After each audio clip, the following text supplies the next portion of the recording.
18 जुलाई 2025 को उत्तर प्रदेश के आगरा जिले में एक फतेहाबाद थाना पड़ता है और इसी थाने के अंतर्गत एक शाहनपुर गांव और उसी के पास धौलपुर गांव पड़ता है और इसी धौलपुर गांव की रहने वाली होती है मंजू। और मंजू की उम्र जो है 35 साल बताई जा रही है। मंजू जो है 18 जुलाई 2025 को कोर्ट में गई होती है और कोर्ट से जब वह वापस अपने घर पर शाम के समय करीब 4 बजे के आसपास लौट रही होती है तो उसकी जो है कुछ जो बदमाश होते हैं वह गोली मारकर हत्या कर देते हैं। मंजू को कुल जो है 5 गोलियां लगी हो 4 से 5 गोलियां लगी होती हैं और मंजू को जो है गोलियां इस तरीके से मारी गई थी कि मंजू का बचने का कोई सवाल ही नहीं होता है, क्योंकि दोस्तों मंजू के चेहरे पर और सीने पर जो है गोलियां मारी गई थी। अब दोस्तों जब इस बात की घटना मंजू के परिजनों को दी जाती है, मायके वालों को दी जाती है, तो वह तुरंत मौके पर पहुंचते हैं और मौके पर पहुंचने के बाद उनका रो रो कर बुरा हाल हो जाता है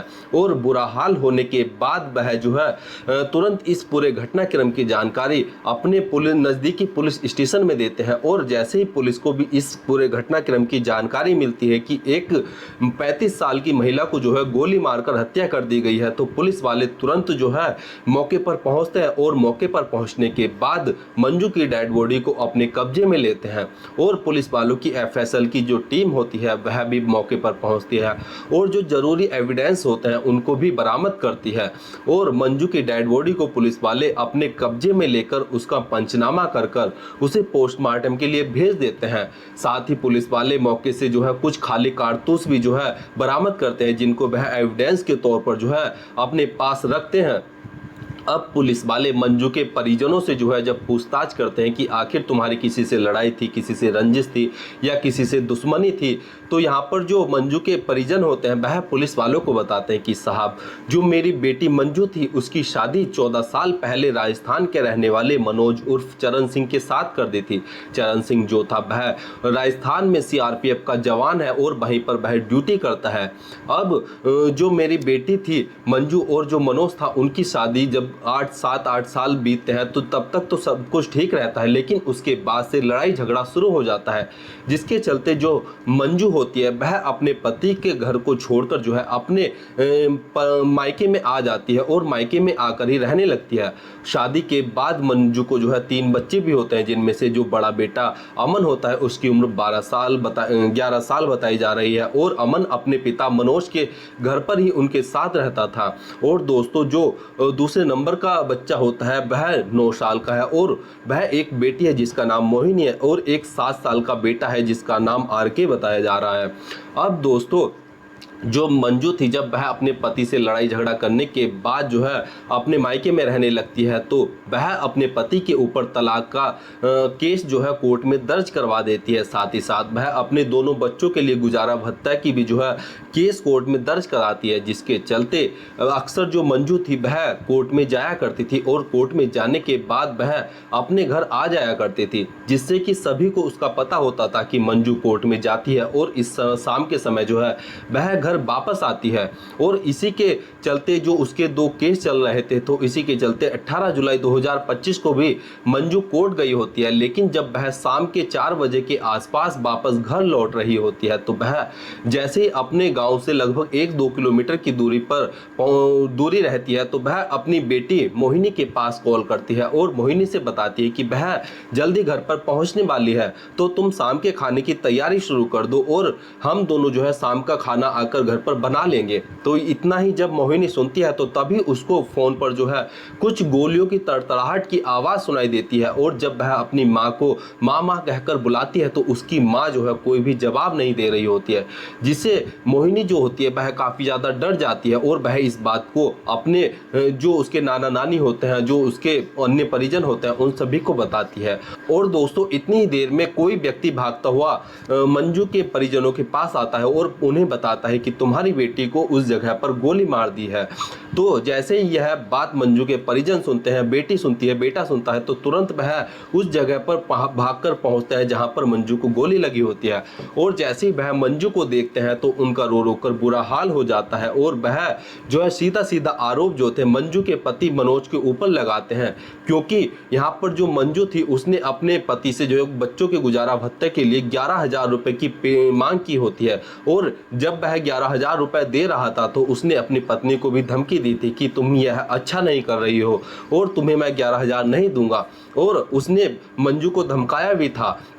लेकिन किसी को कहाँ पता था कि वह मंजू की हत्या कर देगा। अब पुलिस वालों को जैसे ही इस पूरे घटनाक्रम की जानकारी मिलती है और मंजू के परिजनों द्वारा यह बात बताई जाती है तो पुलिस वालों का भी शक जो होता है वह कहीं ना कहीं मंजू के पति मनोज के ऊपर जाने लगता है। अब पुलिस वाले मनोज को जो है जब पकड़ने की कोशिश करते हैं तो मनोज जो होता है अपने घर से फरार हो जाता है और वह किसी को नहीं मिलता है। और अब दोस्तों पुलिस वाले 3 टीमों का गठन करते हैं और 3 टीमों का गठन करने के बाद एक टीम को भेजते हैं कि जहां पर मंजू की हत्या हुई है उसके चारों तरफ जो गांव हैं और जो सड़कें हैं उन पर जो सीसीटीवी कैमरा लगे हुए हैं उनकी फुटेज खंगालना शुरू करो, उनका आकलन करो और उनसे देखो कि आखिरकार कौन जो है इस हत्याकांड में शामिल है। अब दोस्तों पुलिस की एक टीम और होती है, वह जो है सर्विलांस और टैक्टिकल के माध्यम से जो है इस पूरे मामले के खुलासा करने की जद्दोजहद में लगी होती है। अब दोस्तों जो टीम पुलिस की सीसीटीवी कैमरा खंगाल रही होती है तो उनमें से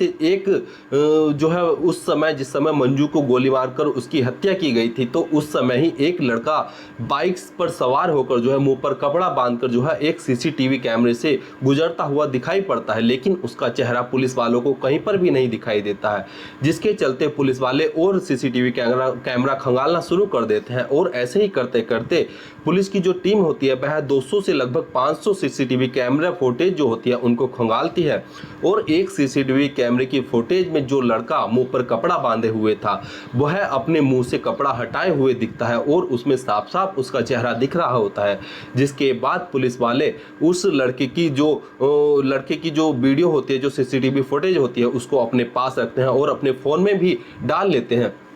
इसके बाद पुलिस वाले उस सीसीटीवी फुटेज को मंजू के परिजनों को, मंजू की बेटी को दिखाते हैं तो वह तुरंत उस लड़के को पहचान लेते हैं और वह बताते हैं कि यह तो हमारे भैया हैं। अब पुलिस वाले उनसे पूछते हैं कि आखिर यह तुम्हारे कौन से भैया और यह कहाँ पर रहता है, यह कौन है। तो यहाँ पर जो मंजू की बेटी मोहिनी होती है वह पुलिस वालों को बताती है कि जहाँ पर मेरी माँ की शादी हुई थी वहीं पर जो मेरी माँ की बड़ी बहन थी उनकी शादी भी हुई थी। और इससे पुलिस वालों को पता चलता है कि आखिर पूरा माजरा क्या है और पुलिस वाले जो है इस पूरे मामले को और गहनता से जब जांच पड़ताल करते हैं तो पुलिस वालों को पता चलता है कि जो मनोज का बड़ा भाई था उसकी पहले शादी हुई थी लेकिन उसकी पत्नी उनके साथ नहीं थी, शायद वह इस दुनिया में नहीं थी। तो इसी के चलते उसको जो मनोज का बड़ा भाई था उसको एक बेटा भी था। अब मनोज का बड़ा भाई सोचता है कि आखिर इस बेटे को पालने के लिए एक महिला की जरूरत है और वह दूसरी शादी करने की इच्छा जाहिर करता है। और इसी के चलते जो मंजू थी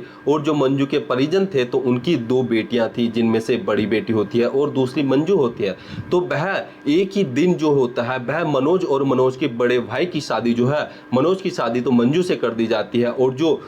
मंजू की बड़ी बहन होती है उसकी शादी जो है मनोज के बड़े भाई से कर दी जाती है। जिसके चलते जो मनोज के बड़े भाई का बेटा होता है उसे भी माँ का जो है सहारा मिल जाता है। लेकिन दोस्तों आगे चलकर होता यह है कि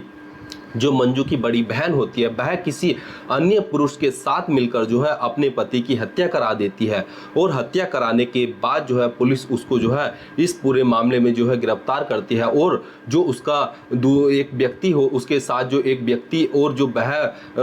मंजू की जो बहन होती है उनको पकड़कर जो है उन्हें कोर्ट में पेश करते हैं जहाँ से उन्हें सजा सुनाई जाती है और वह जेल में अपना जीवन गुजार रहे होते हैं। तो पुलिस वाले जो है समझ जाते हैं कि आखिर यह लड़का कौन है। और दोस्तों जब इस लड़के की डिटेल निकाली जाती है तो पुलिस वालों को पता चलता है कि यह लड़का 10वीं कक्षा का छात्र है और इसकी उम्र 16 से 17 साल है, मतलब कि यह लड़का जो है नाबालिग है। और पुलिस वाले जो है इस लड़के की तलाश में जुट जाते हैं। दोस्तों यहाँ पर अभी इस लड़के का नाम जो है उजागर नहीं किया गया है और हम इस लड़के का नाम अमित रख लेते हैं। दोस्तों इस जब अमित नाम के लड़के की जो है पुलिस वाले जो है इसकी तलाश करना शुरू करते हैं तो पुलिस वालों को यह कहीं पर नहीं मिलता है। तो पुलिस वाले जो है अपने सर्विलांस की टीम को जो है एक्टिव करते हैं और जब इस अमित नाम के लड़के का फ़ोन को जो है दोस्तों ट्रेस किया जाता है तो पुलिस वाले जो है इसको घेराबंदी कर जो है जो लखनऊ आगरे का जो हाईवे एक्सप्रेस वे है वहाँ पर जो है पुलिस वाले इसको घेराबंदी कर अमित को गिरफ्तार कर लेते हैं, जहाँ से अमित के पास एक अवैध तमंचा और कुछ जिंदा कारतूस मिलते हैं। और जिस बाइक से वह जा रहा होता है वह बाइक भी मिलती है। तो अब पुलिस वाले इस अमित नाम के लड़के को गिरफ्तार कर कर जो है इसे पुलिस स्टेशन लाते हैं और जब इससे पूछताछ की जाती है तो शुरुआत में अमित जो था वह कहानियां सुना रहा होता है, इधर आधर की बातें सुना रहा होता है। लेकिन जब पुलिस वाले थोड़ी सी गर्मी बरतते हैं तो तभी जो अमित होता है वह टूट जाता है और वह पुलिस वालों को एक ऐसी सच्चाई बताता है जिसकी किसी ने कल्पना भी नहीं की होगी। जी हाँ दोस्तों, अमित पुलिस वालों को बताता है कि जब 9 साल पहले जब वह 8 साल का था तो तब उसके पिता की जब हत्या हुई थी तो वह उस जगह पर मौजूद था और उस हत्या में जो मेरी माँ ने एक अन्य व्यक्ति के साथ मिलकर जब मेरे पिता की हत्या की थी तो तब मैं उस पूरी घटनाक्रम को देख रहा था और पुलिस वालों ने मेरी माँ और जो उसका प्रेमी था उसको पकड़कर जेल में डाल दिया था। लेकिन उस समय एक शख्स और मेरे पिता की हत्या में शामिल था और वह थी मेरी मौसी जो कि मंजू होती है। और जैसे ही पुलिस वाले इस पूरे घटनाक्रम को सुनते हैं तो उन्हें समझते हुए देर नहीं लगती है कि यह पूरा मामला रंजिश का है। और यहाँ पर जो अमित था वह पुलिस वालों को बताता है कि तभी से जब मैं 8 साल का था तब से ही मैंने जो है अपने दिल में ठान लिया था कि जब मैं बड़ा हो जाऊंगा और जब मैं पूरी तरीके से मजबूत हो जाऊंगा तो मैं अपने पिता की हत्या का बदला अपनी मौसी से जरूर लूंगा। और इसी के चलते मैं अपनी मौसी से काफ़ी ज़्यादा खफा था, उनसे नाराज़ था और मैं उनसे जो है अपने पिता की हत्या का बदला लेना चाहता था और इसी बदले के चलते मैंने अपनी मौसी को जो है मौत के घाट उतारा है। और मैं जब इस चीज़ को भी देख रहा था कि जो मेरे चाचा की पत्नी जो मनोज की पत्नी मंजू थी वह मेरे चाचा से जो है गुजारा भत्ता की डिमांड कर रही थी और तलाक में भी जो है कुछ कॉम्पनसेशन की मांग कर रही थी, तो मैं भी जब इस बात को सुनता हूं तो मैं इससे काफ़ी ज़्यादा आहत होता हूं और सोचता हूं कि जिस महिला ने मेरे पिता की हत्या की है वह महिला भी मेरे चाचा को परेशान कर रही है, मेरे अंकल के साथ जो है गलत व्यवहार कर रही है। तो मैं इस चीज़ से बहुत ही आहत होता हूं और मैं मन ही मन ठान लेता हूं कि मैं अपने जो मेरे पिता की हत्या मेरी मौसी ने की थी उसका बदला जरूर लूंगा। और वह जब इस बात को जो है अपने चाचा से बताता है तो उसके चाचा भी जो है उसे कहते हैं कि हाँ बेटा, जब तुम्हारे पिता की हत्या तुम्हारी मौसी ने की है, तुम्हारी चाची ने की है, तो तुम्हें उससे बदला जरूर लेना चाहिए। और जो सीआरपीएफ जवान चाचा मनोज उर्फ चरण सिंह होता है वह एक अवैध तमंचे का और कुछ कारतूस का इंतजाम करता है और प्लान के अकॉर्डिंग जो है यह जो है अमित को दिया जाता है और अमित को देने के साथ अमित को पूरी इंस्ट्रक्शन दी जाती है कि कैसे कैसे तुम्हें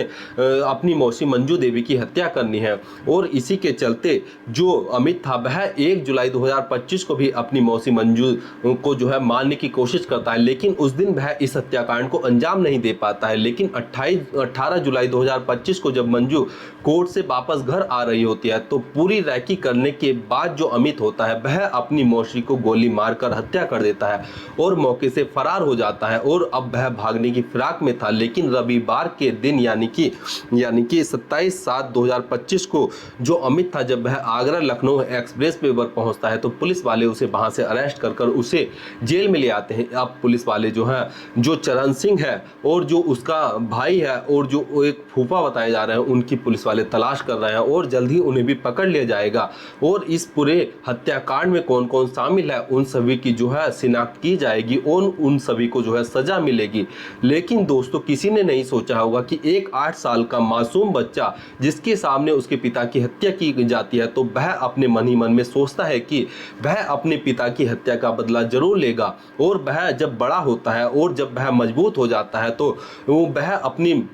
पिता की हत्या का बदला लेता है और वह एक ऐसा जो है